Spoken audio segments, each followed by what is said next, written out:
Hey guys, welcome back to our channel Wanderer Swaraj. कैसे हैं आप सब लोग? बहुत दिन हो गए हम लोग नहीं मिले हैं। आज मैं लेके आया हूँ आपके लिए सफारी का एक ऑनेस्ट रिव्यू, जो कि मैं कंप्लीट करता हूँ 82,000 किलोमीटर ड्राइव के ऊपर। तो आज मैं आप लोगों को बताऊंगा कि ये 82,000 किलोमीटर की जर्नी जो हमने अपनी सफारी से 3 इयर्स में कंप्लीट करी है, वो कैसी रही, अभी तक की परफॉर्मेंस क्या है, जनरल एवरेज माइलेज क्या है, ये सब बातें मैं आपको बताऊंगा। बट उससे पहले मैं आपको दिखाता हूँ अपनी गाड़ी की कंडीशन। आइए।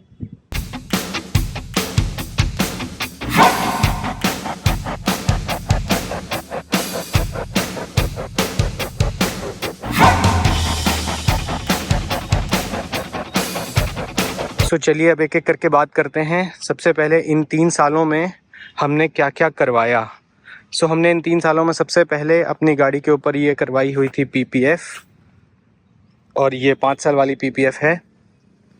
हमने इसमें अभी ये टायर चेंज कराए हैं। आप ये देख रहे होंगे कि ये ब्रिजस्टोन के डुएलर 82 हैं। ये हमने अभी डलवाए हैं 6-7 हज़ार किलोमीटर पहले। तो हमारे जो स्टॉक टायर्स थे वो 75,000 किलोमीटर्स तो चले थे।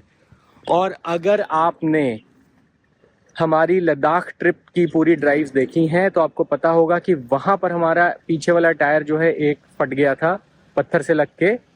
तब हमने ये चेंज करवाए और वो 75,000 किलोमीटर्स के अराउंड ही थे। तो टायर्स बहुत चले। और ये वाले क्योंकि अब 82 हैं तो ऑफ कोर्स ये भी बहुत चलने वाले हैं। अभी तक की ओवरऑल परफॉर्मेंस इस गाड़ी की बहुत अच्छी है। लद्दाख ट्रिप में भी हमें इस गाड़ी ने कोई प्रॉब्लम नहीं दी। एक जगह पर जब हम उमलिंगला चढ़ रहे थे वहाँ पर गाड़ी का जो है वो स्टॉल करने लगी थी। वहाँ पे सभी गाड़ी करती हैं, ऑक्सीजन की कमी होती है। उसका तरीका मैंने आपको बताया था कि आप उसको मैनुअल स्पोर्ट में डालिए और फिर जो है फुल रेस दे के चलाइए। 2,500 आरपीएम के ऊपर गाड़ी रहेगी तो बिल्कुल भी पावर लॉस नहीं होगा। अपार्ट फ्रॉम दिस, इस गाड़ी का टोटल माइलेज, चलिए एक बार अंदर चलते हैं। बारिश हो रही है हल्की हल्की, मैं आपको यहाँ से बताऊंगा। अपनी गाड़ी ने जो एवरेज माइलेज अभी तक के 82,000 किलोमीटर के उसमें दिया है वो है लगभग 10 to 12 के बीच में, डिपेंडिंग ऑन द कंडीशन। आप कैसी गाड़ी चलाते हैं, 10 to 12 देता है। मैं थोड़ा सा खींच के चलाता हूँ, स्पोर्ट्स मोड यूज़ करता हूँ ताकि मेरा जो डीपीएफ रीजनरेशन है वो भी बना रहे। तो वो अपने को 10 to 12 के बीच में माइलेज देती है।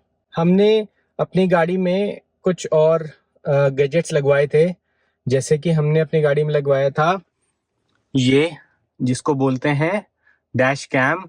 ये 3 चैनल डैश कैम है। इसमें ये अंदर का है कैमरा, इधर पीछे जो है वो बाहर का कैमरा है जो फ्रंट कवर करता है, और एक वो बैक में आपको दिख रहा होगा वो बैक का कवर करता है। ये मेरा 4K का कैमरा है, 3 चैनल।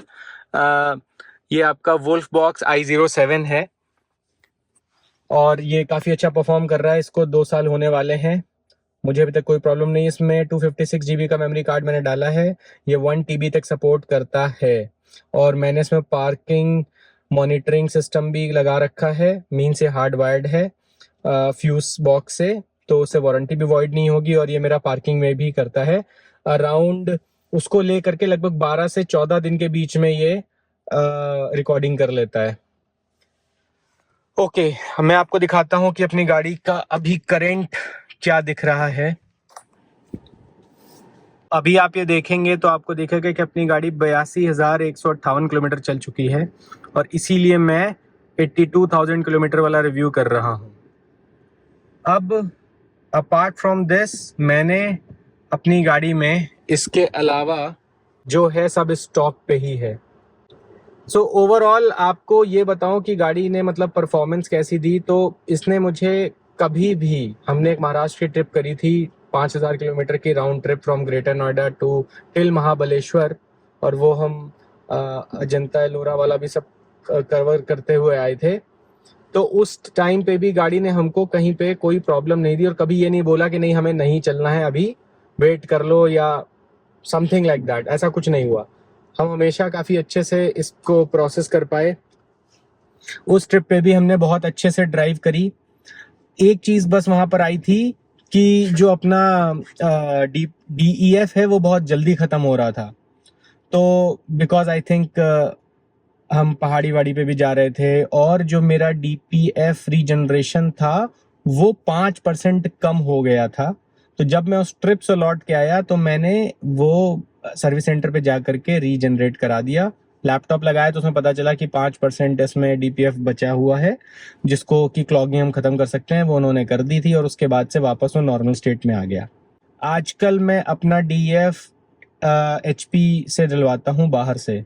अभी तक मैं मतलब लद्दाख वाली ट्रिप से जस्ट पहले तक तो मैं सारा का सारा टाटा सर्विस सेंटर से ही डलवाता था, लेकिन मेरे को लद्दाख वाली ट्रिप में ज़रूरत पड़ी थी डलवाने की, तो हमने नुब्रा वैली में रिफ़िल कराया था। वहाँ HP का पेट्रोल पंप है, और उन्होंने वहाँ पर पेट्रोल पंप वाली जैसी वेंडिंग मशीन लगा रखी है, तो वहाँ पे मैंने डलवाया था। तो उसके बाद से मैं अभी बाहर से HP से ही डलवा रहा हूँ, सेम ग्रेडिंग में, कोई प्रॉब्लम नहीं है, गोइंग वेरी वेल। सफारी अपनी बहुत ही कंफर्टेबल है। लद्दाख जैसी बम्पी राइड के ऊपर भी road, no road, off road सब जगह हमने चलाई। सस्पेंशन बहुत बढ़िया है, हमें थकान ऐसी नहीं लग रही थी। हमने मतलब पूरे दिन दिन गाड़ी ड्राइव करी है। इवन जब हमने जिस्पा से और लेह तक डायरेक्ट एक बार में स्ट्रेच खींचा था, ऐसा नहीं था कि हम बहुत ज़्यादा टायर्ड थे। और वापसी में भी जब हमने सोमोरिरी लेक से वापस केलोंग तक खींचा था, तब भी हमें ऐसा नहीं लगा कि हम बहुत ज़्यादा टायर्ड थे, जबकि बीच में रोड, नो नेटवर्क, ये सब था। तो गाड़ी ने ऐसा कहीं हमें प्रॉब्लम नहीं क्रिएट करी कि भाई अब आप थक गए हो, आप आगे नहीं जा सकते हो। We were very very good, in very good shape, और हम वो ड्राइव करके अपने वहां तक पहुंच पाए और बहुत एंजॉय करिए। जहां पे भी नो रोड आती थी ना, बस मन में खुशी की लहर दौड़ जाती थी कि चलो अब मजा आएगा। और हमने किया भी। उमलिंगला वाला जो जो हमारा शॉर्टकट वाला रास्ता है, अगर आपने वीडियो नहीं देखा है तो प्लीज जाके देखिए। उसमें हमने वो जो ऑफ रोड वाले पे जो ड्राइव करी है, ऑसम। इवन जब उमलिंगला से वापस उतर रहे थे हम, तो उसी ऑफ रोड वाले रास्ते में, क्योंकि वो कच्चा वाला पहाड़ी वाला रास्ता था, तो उसमें हमें बेंड्स लेकर के ऊपर चढ़ना पड़ता था। उतरते टाइम पे वहां पर कुछ रास्ते ऐसे थे जिसमें आप डायरेक्ट उतर सकते थे, बट वो बहुत स्टीप थे। हमने वहां हिल डिसेंट कंट्रोल लगा करके इससे गाड़ी उतारी है, और हम बहुत जल्दी उतर पाए। तो देयर ऑल्सो इसने बहुत अच्छा परफॉर्म किया। इवन जब हम ये नाकीला पास वाले रास्ते से जब वापस केलोंग की तरफ आ रहे थे, तो वहां पे भी बीच में हमें ऐसे बीच में उतरने का मौका मिला, रोड तोड़ करके और डायरेक्ट। तो हमने वो भी किया, और वहां पे भी हिल डिसेंट कंट्रोल ने बहुत अच्छा काम किया। तो हमें तो मतलब बहुत मजा आया गाड़ी के साथ उतर करके ये सब करने में। आप लोग भी इंजॉय करिए अपनी सफारी को, और पूरे मजे लीजिए, क्योंकि एक्चुअल में इस गाड़ी को चलाने में बहुत मजा आता है। स्पोर्ट मोड आप जैसे डालते हो, आपका दिल एकदम आहा हो जाता है। तो मेरा टोटल जो है वो रिव्यू यही है अपनी सफारी के लिए, कि हमको ये सफारी बहुत ज़्यादा पसंद है, बहुत मज़ा आ रहा है इसको चलाने में, और कोई भी दिक्कत हमें ऐसी नहीं आ रही है इसके अंदर। सस्पेंशन बहुत ज़बरदस्त है, ड्राइविंग प्लेजर है इसके अंदर। तो ऑफ कोर्स हमने देखी, इसीलिए 3 साल में 82,000 किलोमीटर चला दी है, और उम्मीद है कि अगले 3 साल में हम ये 82,000 वाला जो फिगर है ये भी क्रॉस कर जाएंगे। DEF इसका लगभग 6,000 से 7,500 के बीच में रिफिल होता है। कॉस्ट वही 1,000-1,200 रुपये आती है। अगर आप बाहर से डलवाएंगे 10 लीटर वाला, तो वो और कम का पड़ेगा, 600-700 का ही पड़ेगा, HP का। तो और ग्रेडिंग में कोई प्रॉब्लम नहीं है। तो वो है एडिशनल खर्चा, इसमें सिर्फ DEF का है।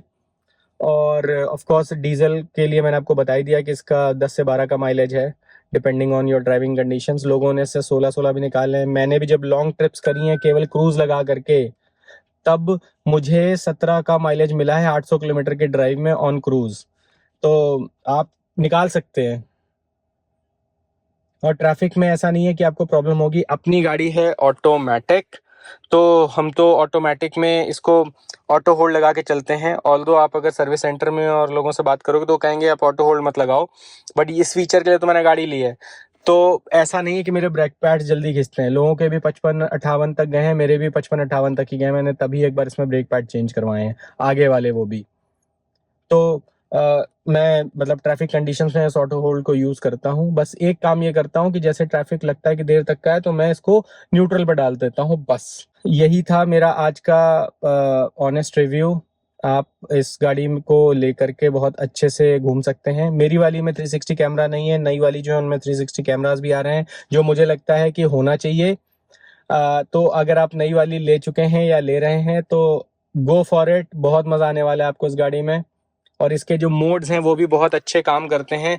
यहाँ पर इनके तीनों मोड्स हैं, तो एक वेट मोड है और एक ये रफ रोड मोड है। मैंने दोनों यूज़ किए हैं और दोनों ही बहुत बढ़िया हैं। तीसरा तो नॉर्मल सिटी मोड है, जिस पे गाड़ी स्टार्ट होती है तो इसी पे चलती है। तो इन रफ रोड ये वेट मोड में मेरे को स्नो में और जो वेटी कंडीशंस में, मड में, रट में इसने बहुत अच्छा काम किया।